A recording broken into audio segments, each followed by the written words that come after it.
अस्सलाम वालेकुम everyone, welcome back to my channel. उम्मीद है आप सब खैर आफियत से होंगे। आज की इस वीडियो में हम करने जा रहे हैं हमारे MGT 501 के फाइनल टाइम जो 2026 के फाइनल टाइम पेपर हो रहे हैं उनकी रिव्यू कर रहे थे। ऑलरेडी हम 3 पेपर हमारे कवर कर चुके हैं। आज की इस वीडियो में हम अपना पेपर 4 कवर करेंगे। अगर आपने हमारे प्रीवियस वीडियो नहीं देखी तो आई के बटन पर क्लिक करें और हमारे प्रीवियस वीडियो को भी एक बार ज़रूर वॉच कर लीजिएगा।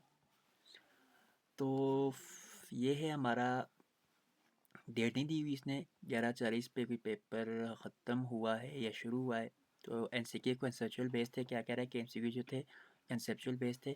फ्रॉम यूनियन से ऑलरेडी हम पढ़ चुके हैं। यूनियन के बारे में पिछले 2-3 पेपर में भी यूनियन के बारे में बहुत कुछ आ रहा है। T&D career development and power ETC। Career development के बारे में हमने ऑलरेडी पढ़ा है, पावर के बारे में हमने नहीं पढ़ा, T&D के बारे में हमने नहीं पढ़ा, यूनियन के बारे में ऑलरेडी कवर कर चुके हैं। ये दो चीज़ें हमने कवर की हैं, यूनियन और कैरियर डेवलपमेंट का हमने ऑलरेडी कवर कर चुके हैं 2 पेपर में भी पहले। यूनियन क्या है? Organisation of work acting collectively seeking to protect and promote their mutual interest through collection bringing in the term as union को क्या कहलाती है? यूनियन कहती है क्या ऑर्गेनाइजेशन को वर्कर ऑर्गेनाइजेशन को एक्चुअली कलेक्ट करते हैं, क्या seeking of protect and promote करते हैं देयर म्यूचुअल इंटरेस्ट को प्रमोट करते हैं एंड कलेक्ट करते हैं bringing bargaining in term as union. ये क्या यूनियन नेक्स्ट है जी, ये हमारा ट्रेनिंग एंड डेवलपमेंट। T&D क्या है? Training and development. यूनियन हमारा है पेज नंबर आ रहा है 155 लेक्चर 34 के अंदर, और ट्रेनिंग एंड डेवलपमेंट हमारा है lecture 23 page 101 102। Also training is often used and with development. Training क्या होती है? यूज होती है डेवलपमेंट के साथ ही।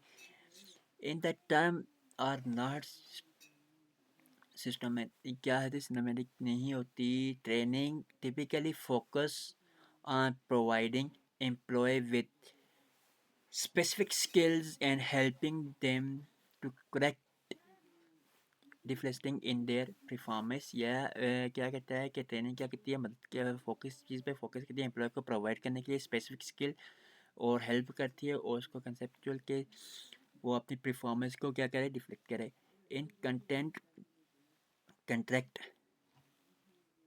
इन कंस्ट्रक्ट। डेवलपमेंट क्या है जी? Is an affect. Development effect है टू प्रोवाइड एम्प्लॉय को प्रोवाइड करने के लिए विद द एबिलिटी, उसकी एबिलिटी के साथ that organization will be need in future, जो कि ऑर्गेनाइजेशन को फ्यूचर में नीड पड़ती है। नेक्स्ट इसका एक और पॉइंट था जो मैंने लिख दिया है, पर्पज़ ऑफ T&D। ये सवाल का हिस्सा नहीं है लेकिन मैंने वैसे लिख दिया था, क्या पता हो सकता है ये भी कहीं पूछ लें। तो ये है जी इम्प्रूव परफॉर्मेंस को इम्प्रूव करने के लिए, सॉल्व ऑर्गेनाइजेशन प्रॉब्लम को सॉल्व करने के लिए, and changing in educational level of employ के एजुकेशन लेवल को चेंज करने के लिए। नेक्स्ट क्वेश्चन हमारा जी करियर पे आ रहा है। करियर क्या कहता है जी? पेज जो हमारा लेक्चर 24 में है, पेज 105 से 101 से 105 के दरमियान आ रहा है ये। तो कह रहा है कि करियर डिफाइन किया जाता है एज अ जनरल कोर्स के of actual or action a person choice to pressure throughout his or her working life, यानी कि उसके किसके ज़रिए? वर्किंग लाइफ के ज़रिए वो इसको कहता है।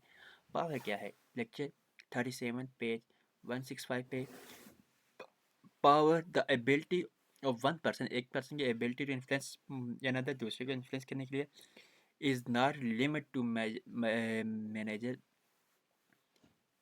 क्या है ये? कि लिमिट नहीं है टू मैनेजर के लिए employees at the level, at all level and outstanding that such as customer have the ability to influence the action and attitude of other people। अब इसमें हमारे पास जो ये तो हमने 2-2 नंबर के शॉर्ट क्वेश्चन किए हैं। तो ये कह रहा है कि ये थे हमारे MCQs बेस। अब हमारे पास उसने MCQ दिए नहीं थे तो मैंने पहले इन पे डिफिनेशन लिखी है और फिर इन्हीं डिफिनेशन में से कुछ MCQ जो बना सकते थे वो बनाए हैं। Trade union is best define as, trade union best define करती है का जी an organization of worker acting collectively. जब एक ऑर्गेनाइजेशन के वर्कर क्या है एक्ट करता है कलेक्टिवली के, तब ये होती है बेस्ट डिफाइन होता है जी। क्या चीज़? Trade union. यूनियन वाले टॉपिक से हमने बताया एमसीक्यू। नेक्स्ट है जी हमारा, which is not the objective of trade union. Trade union का ऑब्जेक्टिव नहीं है, तो उसका है इंक्रीज मैनेजमेंट अथॉरिटी। ये इसका ऑब्जेक्टिव नहीं है। ऑब्जेक्टिव तो हमारे पास ऐसा भी क्वेश्चन आ जाता है कि ऑब्जेक्टिव है क्या, तो है improve wage job security, influence power relation, influence. Next है जी, employ manually join union because they. क्यों ज्वाइन करते हैं जी? क्योंकि वो कहते हैं free lack of power with management. तो इसका ये करेक्ट आंसर है। नेक्स्ट क्वेश्चन 4 आता है जी, collective bargaining is the process between. किसके दरमियान जी? Union and management. यूनियन और मैनेजमेंट के दरमियान जो प्रोसेस होता है। Question number 5, which factor lead to employ unionization. तो वो होता है जॉब सिक्योरिटी। जॉब सिक्योरिटी का हमारा जो इसका राइट आंसर है। तो ये 5 क्वेश्चन थे हमने यूनियन वाले टॉपिक से बनाए। 5 क्वेश्चन हमने हर टॉपिक से बने हैं। T&D ट्रेनिंग एंड डेवलपमेंट वाले टॉपिक से, ट्रेनिंग मैनुअली फोकस किस चीज़ पे फोकस करती है? वो करती है प्रेजेंट जॉब परफॉर्मेंस के ऊपर। नेक्स्ट है जी, development differ from training because it has long term focus. इसका लॉन्ग टर्म फोकस होता है। तो नेक्स्ट जो हमारे पास क्वेश्चन आता है, on the job training include. On the job training include, training में क्या चीज़ इंक्लूड करती है? वो होती है कैचिंग। ठीक है। नेक्स्ट हमारे पास जो क्वेश्चन नंबर 9 है जी, ट्रांसफ़र ऑफ ट्रेनिंग मीन क्या चीज़ होती है? Applying training to the job. Job के ऊपर ट्रेनिंग को अप्लाई करना। एंड नेक्स्ट क्वेश्चन नंबर 10 है हमारा, who is responsible for encouraging transfer of training?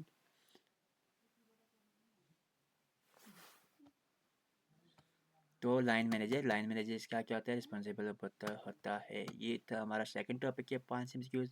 Third topic था हमारा करियर डेवलपमेंट में। तो करियर डेवलपमेंट क्या है जी? Career development an ongoing organize effect होता है जी। Career development help organization by. Career development help करता है ऑर्गेनाइजेशन को by preventing job burnout.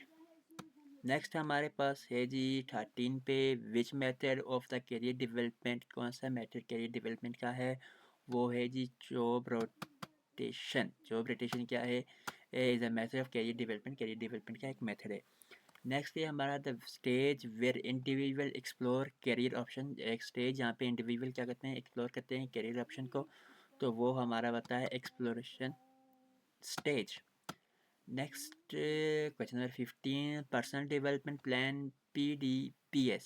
Personal development plan are prepared by. किसके लिए प्रिपेयर करते हैं? वो एम्प्लॉय दिमसेल्फ। एम्प्लॉय अपनी मदद से ही करते हैं। तो ये हमारे थर्ड टॉपिक्स में था 5 क्वेश्चन।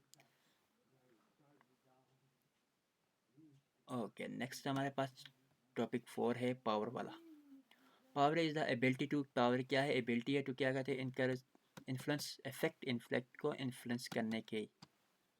ठीक है। नेक्स्ट हमारे पास आता है लेजिटिमेट पावर कम फ्रॉम। कहाँ से आती है जी? ये आती है फ्रॉम पोजीशन, फॉर्मल पोजीशन में। Expected power is based on expect power base करती है किस चीज़ पे? नॉलेज एंड स्किल के ऊपर। तो नेक्स्ट 19 है जी, what is the advantage of power. Power की एडवांटेज क्या है? पावर की advantage absolute of power. Power. Next है क्वेश्चन 20, तो power cooperation occur when. Power cooperation कब अकर होती है? जब वो पावर इज नॉट अकाउंटेबल हो। तो ये थे हमारे 20 एमसीक्यूज जो हमने खुद से बनाए थे उन 4 टॉपिक पे जो ऊपर क्वेश्चन में दिए गए थे। नेक्स्ट है जी शॉर्ट क्वेश्चन में क्या रहा है? Define term union. हमने यूनियन की डिफिनेशन ऑलरेडी ऊपर कर चुके हैं। ऊपर ही हमने अभी हमने रिपीट किए इस पेपर में भी, और प्रीवियस वीडियोज़ में भी हमने यूनियन के बारे में काफ़ी कुछ किया है। तो यहाँ से आप यूनियन की डिफिनेशन देख सकते हैं, नहीं तो आप लेक्चर 34 पेज नंबर 155 पे जाके इसकी डिफिनेशन भी एक बार वहाँ से देख लीजिएगा। नेक्स्ट हमारे पास जो आ रहा है वो है, क्या कह रहा है कि यूनियन पे हमने तो रिपीट हो चुका है, और वह define performance and right three concept component. तो performance refers the degree to which an employee accomplish assigned task efficiently in order to achieve organization goal। as performance क्या होती है? एक एम्प्लॉय जो कम्प्लीट करता है असाइन टास्क एफिशिएंटली, वो क्या करता है, कंप्लीट करता है in order to achieve organisation goal, organisation के गोल को अचीव करने के लिए। थ्री कंपोनेंट इसके हैं जी, टास्क परफॉर्मेंस, अफोर्ट होता है और बिहेवियर होता है। Task performance, how well an employee perform job duty, एक एम्प्लॉय अपनी जॉब ड्यूटी कैसे परफॉर्म करता है। फोर्थ होता है the amount of energy an employee put into work, एक अमाउंट ऑफ एनर्जी होती है जो क्या एम्प्लॉय पुट करता है वर्क के अंदर। बिहेवियर क्या कहता है, work place conduct such a cooperate discipline and attitude. Cooperate एक बिहेवियर क्या होता है, हमारा डिसिप्लिन होता है, एटीट्यूड होता है किसी वर्क प्लेस के अंदर जो हम काम करते हैं वहाँ पे जो हम उसकी शो करते हैं। Why do employee need casual smoothing like that? तो क्वेश्चन हमारा ये आ रहा है जी लेक्चर हमें 33 से पेज 146 और 147 पे। Employ need consulting to resolve personal and work related problem, personal और work related problem that affect their performance, जो इसकी परफॉर्मेंस को अफेक्ट कर रही हैं, और बिहेवियर को एंड इमोशनल वेलबींग, और इमोशनल वेलबींग को क्या कर रही हैं, अफेक्ट कर रही हो। रीज़न फॉर एम्प्लॉय काउंसलिंग, तो वो है to reduce stress and friction, वो करने के लिए, टू इम्प्रूव करने के लिए जो परफॉर्मेंस, टू करेक्ट करने के लिए behaviour problem, to help employee bond personal issue and to increase job satisfaction and commitment. Long question में है जी 5 factor career development. Career development पे हम ऑलरेडी काफ़ी पढ़ चुके हैं। Career development is influence by the server organisation, बहुत सी ऑर्गेनाइजेशन के जरिए इसको इन्फ्लुएंस किया जाता है। एंड पर्सनल फैक्टर और पर्सनल फैक्टर पे 5 फैक्टर अफेक्ट कैरियर डेवलपमेंट कौन से हैं जी? वो हमारे पास इंडिविजुअल एबिलिटी एंड स्किल्स है, education and training second, number third पे हमारे पास ऑर्गेनाइजेशन स्पोर्ट्स होता है, नंबर फिफ्थ पे हमारे पास career planning and opportunity, number fifth है हमारा employ motivation and interest employ. Second long question था हमारे पास ये फैक्टर अफेक्ट डिसिप्लिन, ऐसे फैक्टर जो डिसिप्लिन को अफेक्ट कर रहे हो, चैप्टर 38 पेज 168 और 170 से है। Factor affecting discipline, discipline is necessary to maintain order and control in an organisation. Discipline क्या है, हमारे पास हमें ज़रूरत होती है कि ज़रूरी है किसी भी ऑर्गेनाइजेशन को मेंटेन करने के लिए ऑर्डर या कंट्रोल को। तो फैक्टर अफेक्टिंग डिसिप्लिन वो है हमारा लीडरशिप स्टाइल, लीडरशिप स्टाइल जो होती है, fair rule and regulation, effective communication, consist punishment, employee moral और ऑर्गेनाइजेशनल कल्चर, ये चीज़ें हमारे क्या चीज़ इसको अफेक्ट करती हैं। 1 2 3 4 5 6 हैं, ये चीज़ें याद रखनी है आपने। Job similarity, jobs similarity in safety and health, that how we can overcome safety, that किस तरह हम आते हैं job similarity in training technique that create restrictive work environment in each to teach employee how to handle safety and health hazard, किस तरह के safety और health hazard को वो handle करते हैं। common safety hazard क्या होते हैं जी? इनमें आता है फिजिकल, जिसमें हमारे पास मशीनरी और नॉइस वगैरह है, केमिकल होता है, फायर होता है, और इनका नंबर सेकंड पे हमारे पास आता है हाउ ओवरकम सेफ्टी हज़ार, कैसे होती है safety training and simulation, proper use of protective equipment, regular inspection and clear safety policy, employee awareness program. तो ये चीज़ें हमारी क्या करती हैं, इसमें हमारे ये पॉइंट आते हैं हाउ ओवरकम सेफ्टी, अगर क्या हम सेफ्टी को किस तरह ओवरकम कर सकते हैं। तो ये तो हमारा आज का लास्ट पेपर। उम्मीद करते हैं आपको वीडियो अच्छी लगी हो, कुछ समझ ना आई हो तो कमेंट सेक्शन में ज़रूर पूछिएगा। वीडियो अच्छी लगी हो लाइक शेयर और कमेंट करके ज़रूर बताइएगा। मिलते हैं अपनी नेक्स्ट वीडियो में, तब तक ख्याल रखिए, अल्लाह हाफ़िज़।